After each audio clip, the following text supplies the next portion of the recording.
I'll never forget the day I stepped into Pinnacle Enterprises, mop and bucket in hand. Just another morning in my navy blue uniform. My name? Clara Thompson. 48 years old. For 15 years, I had been the cleaning lady. Nobody noticed me. The executives in their fancy suits rushed past, their polished shoes clicking against the marble floors of that towering Chicago high-rise. To them, I was invisible until I wasn't. It all began with a spilled coffee and a cruel laugh that echoed through the halls. Victor Lang, the CEO himself. That was the moment I decided I had been mocked for the last time. Hey, where are you watching from? Drop your city in the comments. I'd love to know. Every night, I push my cart through those empty offices, the glow of the city's skyline reflecting through the massive windows. Victor's corner office? The worst. Papers everywhere, coffee cups stacked high. He acted like he owned the place. Well, technically, he did. I'd hear him barking orders during the day, firing people without hesitation, laughing with his buddies about cutting the fat. Once, I even caught him shredding financial documents, papers he didn't want anyone to see. I never said a word, just kept scrubbing. But I was watching. Always watching. What would you do if you saw something shady like that? Then one Tuesday, it got personal. I was mopping the lobby when Victor strutted in with his entourage, all smirks and loud voices. Someone, probably one of them, had spilled coffee near the elevator. He pointed at me and barked, "Clean it up, Grandma." The whole staff turned to look. He laughed. They laughed. And I just stood there, mop in hand, face burning. I wanted to snap back, but I swallowed it. Kept my head down. That night, alone with my cart, I made a promise. He'd pay for that. Have you ever had to bite your tongue like that? I wasn't always just a cleaning lady. 15 years ago, my uncle, big investor, passed away and left me something. Something nobody knew about. Shares in Pinnacle Enterprises. A lot of them. I could have cashed out, but I stayed. Mopping floors. Watching Victor turn this company into his personal playground.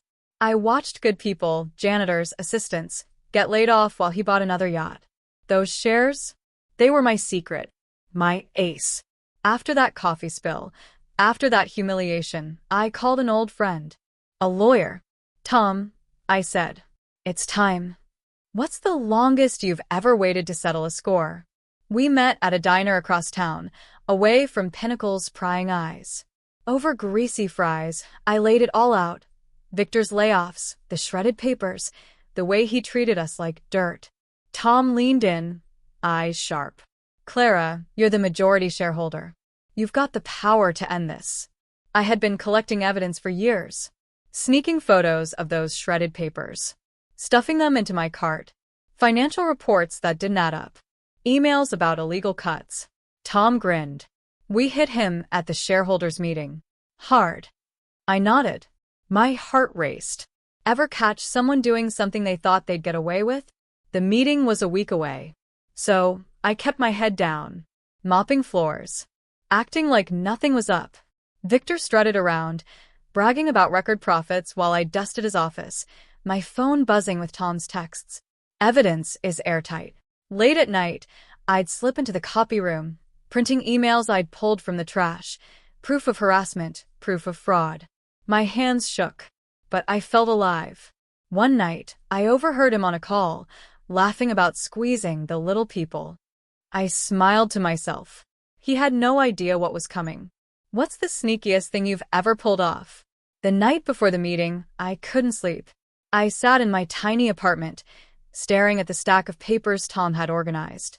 Every lie, every stolen dollar, all there, black and white. My uniform hung on the chair, still smelling like bleach.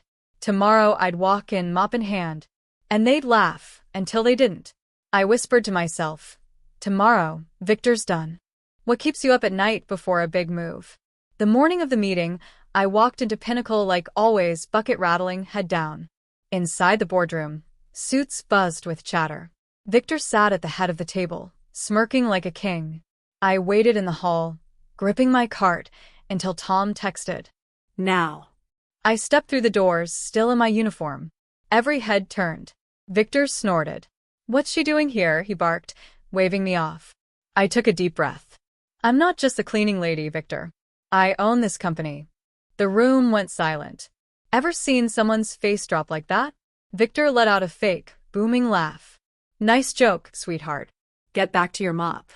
A few board members chuckled. I didn't flinch. I pulled out my folder, slapped it onto the table, and began reading. Falsified reports, illegal layoffs, his own emails calling us disposable. Faces went pale. I have the shares, I said, voice steady. And I have the votes. Tom stepped forward, papers in hand. It's over, Victor. Victor's jaw tightened. You can't. Oh, but I can. I cut him off. You're fired. Right now. What's it like to watch a bully squirm? The boardroom erupted into whispers. Victor turned red, fists clenched. This isn't over, he hissed, storming toward the door. I stayed calm, watching him go. Then I turned to the board. Things changed today, I said. No more layoffs for profit. No more treating people like trash. They nodded, stunned. But I wasn't done. I pulled out my phone, showed a photo of the cleaning crew. These folks deserve raises. Starting now. A few clapped, then more.